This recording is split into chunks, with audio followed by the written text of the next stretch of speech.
Hello and welcome. This is part one of our Kingdom conversation on flourishing and the arts. And I've got a few guests with me for this conversation. We've got Pastor Stainbrook here with us, familiar face. We also have Chiara Genovese, member of St. Luke, but also Chiara has a keen interest in film and cinematography. She may not fully agree with this, but I see her as an expert in this area, and someone that we can learn a lot from on film and the arts. Then we've also got Ryan Fellman, Christ Campus choir director, and then Ryan's also MSU doctoral student in choral conducting. And as you would expect from all that, Ryan has a keen interest and is an expert in music. So for the past few weeks as a congregation, we've been exploring this topic of flourishing, this fall theme, but also kind of a year-long theme of made to flourish. And we're going to continue to think about this topic in the weeks ahead, but kind of change the perspective. So for the next few weeks, we're going to explore the topic of beauty, but with a sermon series called Everything Beautiful in Its Time, taken from Ecclesiastes. So kind of getting us started, Pastor Stainbrook, is there a connection here between flourishing and beauty? Maybe God's plans for flourishing and God's plans or design for beauty. What is there a connection? And if so, what is that connection? Yeah, thanks, Pastor Sutton. I do think there really is a connection between flourishing and beauty, especially if we think about being made to flourish or created to flourish. And as we think about what God has made and how he has made it, we see incredible variety. And we see bright colors and things being made according to their kinds. It's not purely functional. I think if we think of a functional understanding, there's no need for a whole lot of diversity. It's just making things for the purpose of being efficient. But that's not flourishing. That's efficiency. That's productivity, getting things done. God cares about flourishing, and so he has made us to flourish in beautiful ways. Through self-expression and in song, and through painting and the visual arts and all sorts of different ways, poetry. God has called us to create as he has created in some ways. And that means that we get to express ourselves and express our thanksgiving for how God has made us and made this world in a variety of ways that truly are beautiful. Not just functional, not just efficient, but really reflect the beauty with which God has created everything himself. Somewhere I'd heard somebody say that, God didn't have to make food delicious. And like, it could just give you the nutrients you need and just taste like, water chestnuts, right? But God made it delicious. And in some way that's kind of flourishing in God's plans, but also beautiful in that. Other thoughts that sparked for others?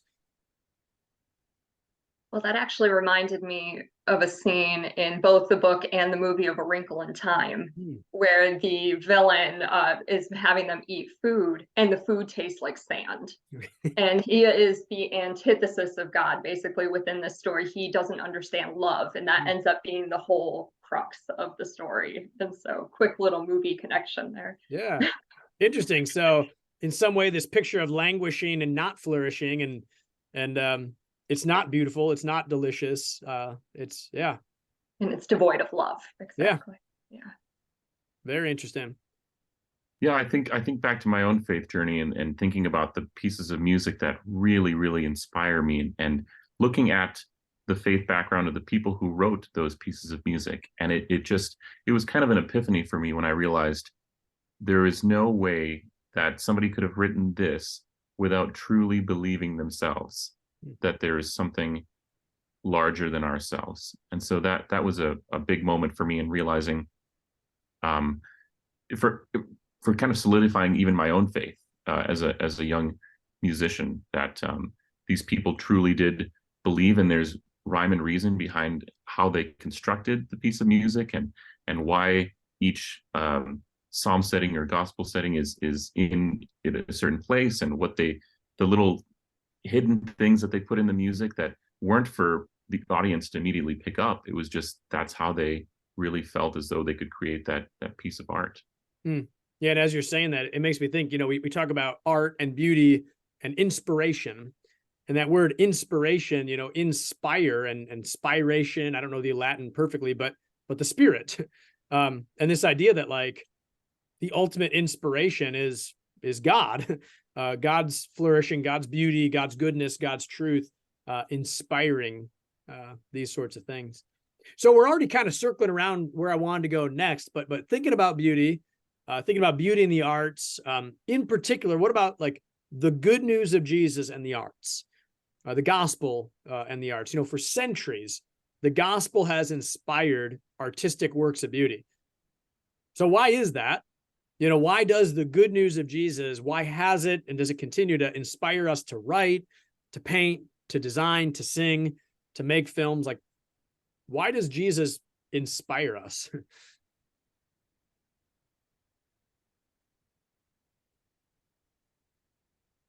Well, thinking on a very practical sense, it went, I'm just going to say, way back in the day. The patron for music was the church, and that's how things kind of began. Is that's where a lot of the money was, and that's who paid for it, and that's who wanted to listen to it, and that's how we kind of begin this journey of creating all of these works early in the music eras. And so through that, we have all of these commissions and all of these people who wanted to pay for these masses, and so the patronage is kind of the genesis of a lot of these great pieces of music. So kind of a historical connection. I actually just finished reading a book the other day called The Gospel According to Star Trek. And it's all about, it's actually a really good book. I highly recommend it. And it's all about the original series of Star Trek. And when I'm thinking about the question you just asked, I was thinking about that book because I feel like, especially when it comes to something like film or any other artistic expression, you're trying to comprehend what's not easy to comprehend. And you're trying to express your feelings on that. And especially in something like Star Trek, where you have this kind of utopian ideal where everything is what we want it to be, everything's what it could be. And we're making all these comments on what we want society to be. We're also trying to think about these wonderful aspects and making them something that is attainable. And even there's actually one Star Trek episode in particular that is actually very Christian called Breads and Circuses. And they talk about the Son of God, but of course they're always thinking that they're talking about Son, S-U-N, and that ends up being S-O-N by the end of the episode. And that's one of the more overt examples of them trying to kind of figure out, how do we reconcile science with religion? How do we bring it all? And so when I think about the gospel, I think about something that's so grand and such a wonderful gift, but we don't always know exactly how to process it in our limited understanding. And I think that inspires a lot of artistic expression.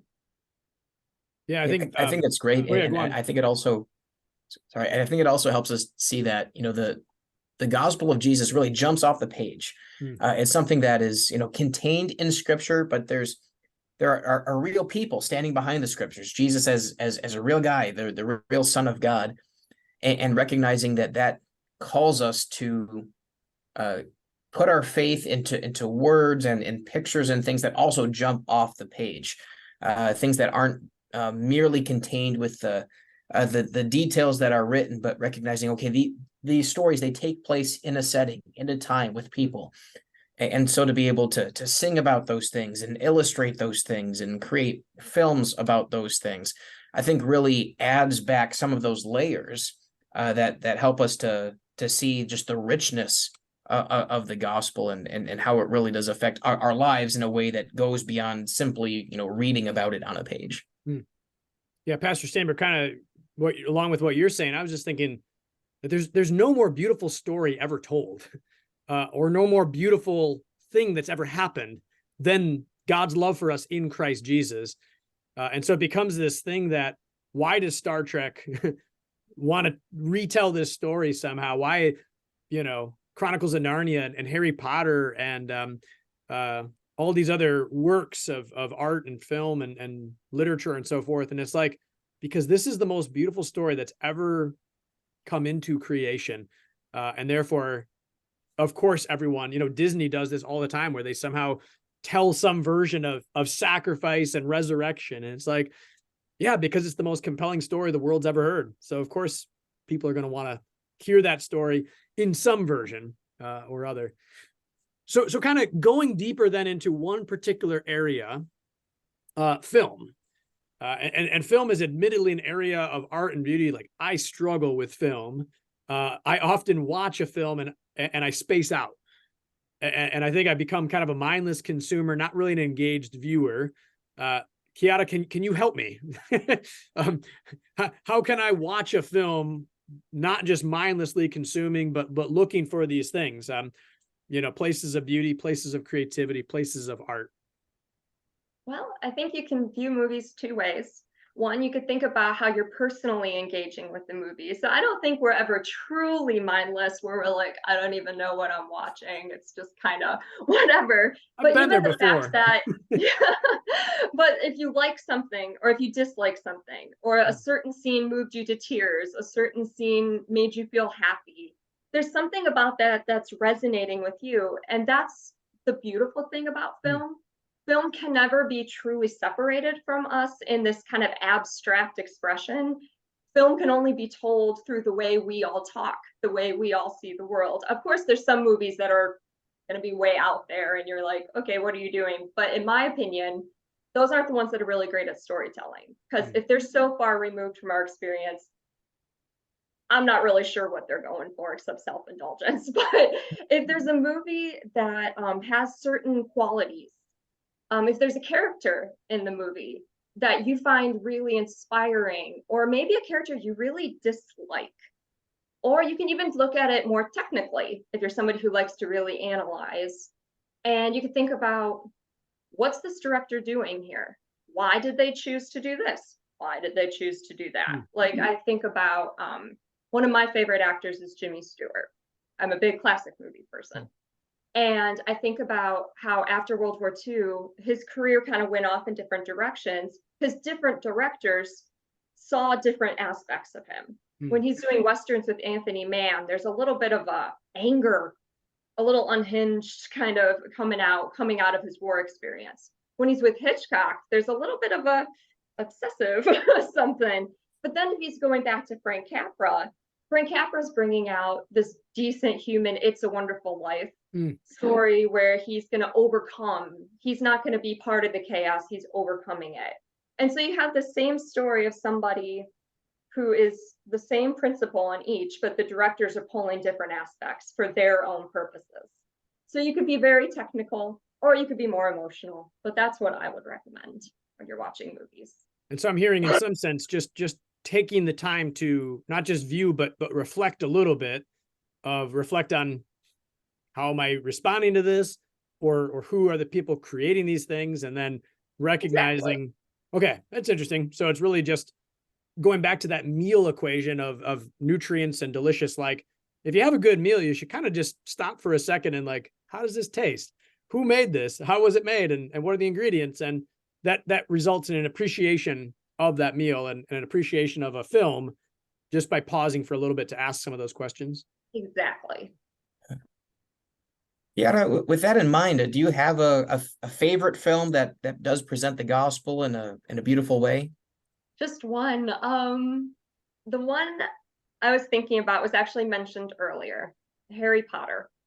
I would suggest the very first Harry Potter movie. Frankly, I'm more of a fan of the books than the movies, but the first movie is just so beautiful in the way they adapt. But when I think of the gospel story and I think of Harry Potter, and the major message of, especially in the first movie, of somebody sacrificing for somebody else out of love, and that love being protective. And there's that scene at the end of the movie where Harry is discussing with Dumbledore, why couldn't Voldemort touch me? Or why couldn't Quirrell touch me, rather, with Voldemort on the back of his head? Because he couldn't understand, he couldn't handle the love that Harry's mother protected him with. And that ends up being a huge part of the series moving forward. So I'm hesitant to say more in case there's people who don't know Harry Potter yet, but I would suggest the Harry Potter series, definitely. Okay, interesting. Yeah, and I think just a cool way to see how that all commanding, all compelling story of loving sacrifice, laying down your lives, your life for your friends, kind of thing that we hear Jesus saying, that somehow it trickles down into to that film. Awesome. Well, thanks to all of you for taking the time for this conversation. Thanks to those watching this for being part of it. We hope this helps you to kind of dig in a different way to some of the topics of flourishing, the sermons we've been hearing about beauty, and we'll be back again with another conversation. So God's blessings to you all.